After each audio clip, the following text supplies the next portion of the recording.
What's happening, everybody? Welcome back to the channel. It's your boy RogueWraith coming at you with another Apex Legends video. In this one, we are talking about legacy meta changes, okay? New legend Valkyrie is into the mix. We've had some legends get nerfed, some get buffed. I want to talk about where I think everybody falls on these tier lists as of right now. And the other thing I want to talk about is the weapon meta, okay? I've made a couple different short videos, explaining what my thoughts are. Basically, perfect harmony. Well, we brought the Peacekeeper in. We nerfed a few weapons, we buffed some more, we took a triple take, put it back in the care package, and I want to talk about everything, right? And this is what we are breaking down. A bunch of different gameplay going on in the background. This was everything that was caught was off stream, so nobody should have seen this before. So it's some interesting highlights, playing Valk, playing a couple different legends, rocking Peacekeeper, different guns, the works. But if you want to catch live streams, we do live stream Monday, Tuesday, Thursday, from 7:30 to 11 p.m. Eastern Standard Time, as well as a Friday, Saturday stream where we run viewer nights, right? Viewer games, community night, everything like that. Link is in the description down below, so make sure to check us out. Make sure to drop a follow. Along with my Twitch, there's also my community Discord where we do have LFGs available for ranked, pubs, arenas mode, everything, as well as daily TikToks and Instagram and Twitter. Moving forward, right? Let's talk about all this stuff. And if you appreciate the content, like and follow, subscribe, turn the post notification bell so you never miss another upload. But let's start with Valkyrie, okay? There's been some people that have been asking you, how do I feel about Valkyrie? She's overhyped. She's not that good. And I don't think that she's like overpowered the way Horizon had been for a season. I don't think she is underpowered like Fuse, like Rampart, like Crypto upon release, like the Lobas of the world.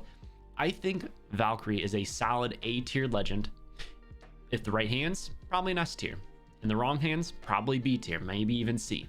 And just for normal hands, probably A tier. She's a good legend. Don't think she was overhyped too much, but I will say, Horizon, that nerf that she got, it did drop her down. I don't see nearly as many Horizons. Was not as high on Horizon as a lot of other people. I thought she was really annoying. Was she broken? I don't think she was particularly broken. I think the biggest issue was Horizon paired with a Spitfire. That might have been a little bit broken. And it was just really interesting to see where we could kind of go from there, right? And Spitfire got a little bit of a nerf. Loba got brought up as well, just trying to keep everything centralized, right? A Lifeline nerf didn't get hit too bad. It kind of got a little bit of a rework with the buff. And let's put everybody in some tier rankings, right? So first and foremost, Valk, we said, was A. I think Horizon is solidly in B tier. If used the wrong way, I think she could honestly slip down to C. I think Fuse with his one little buff didn't really do him much justice at all. I think he's still sitting in D tier. Now I'll say he's C. I'll still say Fuse is C. Like, he's viable. He's just not that great. He's more or less just going to spam grenades on you and hit you with his knuckle clusters. Some of the other legends, Loba, I think she got a nice little buff. I had her in D tier, C tier for quite a while. I think she's usable now. I think I would put her solidly in B tier. She's a fun legend to play, rock around with. The ability to move around when throwing her bracelet is still good. And I haven't had any issues to where the bracelet just flies right back to me. So solid change. A lot of the other changes that I think were welcome, the low profile going away, I think that was a fantastic change. I still think Wraith probably went from A. Some people would have her in S. I still think she goes up into S tier. I really do. The way I do some different rankings, right? The S tier legends always, to me, tend to be the ones that if you pick them, you're not really hurting your team in any way, and it's not hard to be really good with them, right? Some other legends, like my A tier legends, it takes the right kind of person to really elevate you, right? The difference between S and A is not a whole lot, but the A tiers, usually you have to be the right kind of person to elevate them to another game. That's why I put the Bangalores, the Pathfinders. I would put the Valkyries in there as well. And honestly, some Horizons back in the day, I would say were in A tier.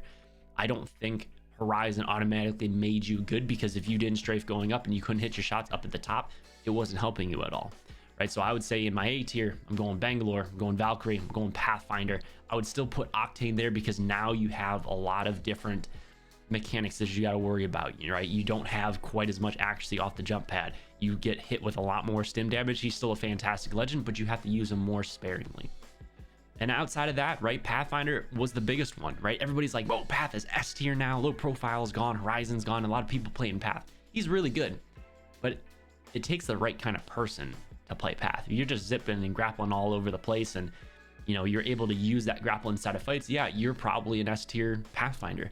but a lot of people don't hit those nasty grabs. They grapple all over the map at the wrong times, and it really hinders path. He doesn't have the slimmest, like the slimmest profile in the game.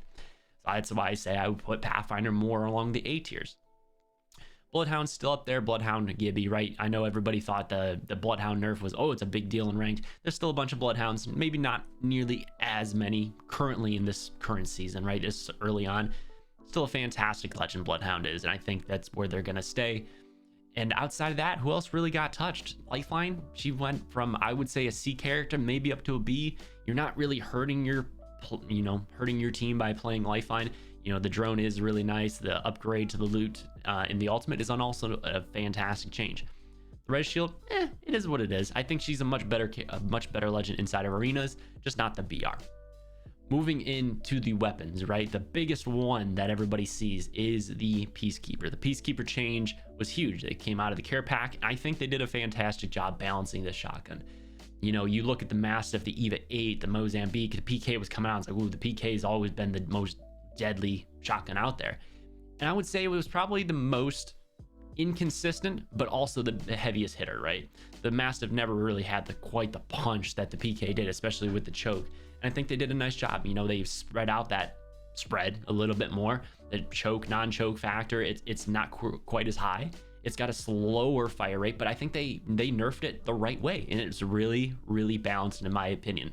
I think as more people kind of get familiar with the Peacekeeper again, start using a lot more, it might creep up a little bit. But as of right now, I don't think any one shotgun shines above the rest. I think if you're good with any of them, it's the right kind of play style. AR changes, they definitely feel different, but not in the sense to where it's like I can't use them anymore. TTKs really have not changed a whole lot, especially in the body shot department, because they weren't touched. I will say the Havoc feels amazing right now. It still takes a little bit getting used to, right? There's still a little bit of a kick off the first couple shots, but it's a laser beam now. The Havoc feels like a fantastic weapon to pair with the Flatline and the 301 in that AR department. And you rock into the Spitfire, it's going to get nerfed again. I think it's going to get nerfed again. I don't think they did quite enough with the recoil pattern, and they didn't reduce the ammo. So I think that could be a change that's going to be on the horizon, but I don't think it's going to go crazy. The bow being introduced, this was the interesting one. The bow feels more like a care package weapon than the triple take. It really does. So that is then the question. Do you put the bow inside of the care pack, bring the triple take back out to the floor and call it a day? Because that bow is strong. It's really, really strong. And the fact that triple take, and then if you replace with the bow, would spawn more often early game, I think that would be a really nice change for the loot pool. I think it'd be interesting, but I want to hear your thoughts on that one, so let me know. And outside of that, is there really any weapons that got hit big time? Mozambique, it's a small change. It's nice. 6 shots. If I land on a beak early, before, if I landed on a beak with no hammer points, I was like, I don't know about this one. But now, it feels pretty good. It feels like a really consistent shotgun. It's fantastic. You put a bolt on that thing, it's just as good. Am I running it late game over a PK or a Mastiff? No, probably not going to run it anymore. But it's still Beak Nation, baby. We still got to represent and got to pull that beak out early and just absolutely meme on people.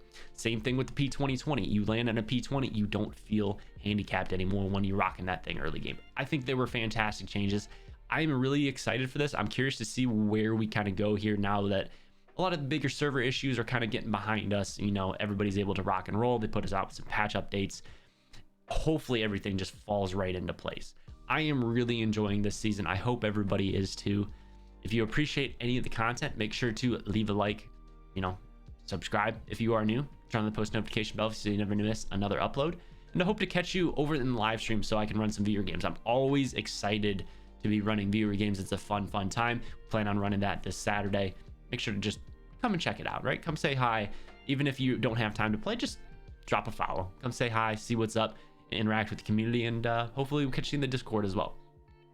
That is all I have here for today. Those are my thoughts on the current meta changes. Hope everybody enjoyed.